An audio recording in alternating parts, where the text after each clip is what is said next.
I'm creating this small video based on NFV infrastructure architecture that I got it from internet. So here we can see ETSI NFV reference architecture. Basically, this is a whole stack of services that you would see on top of virtualization. There would be VNF and NFV functions.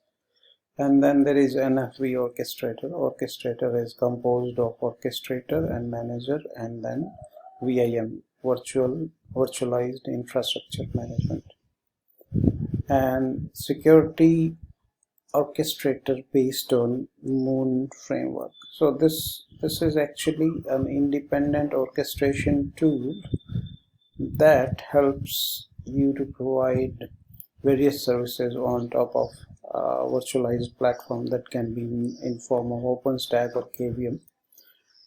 Various network functions, they might be virtual routers, load balancers, or switches, or any other network devices.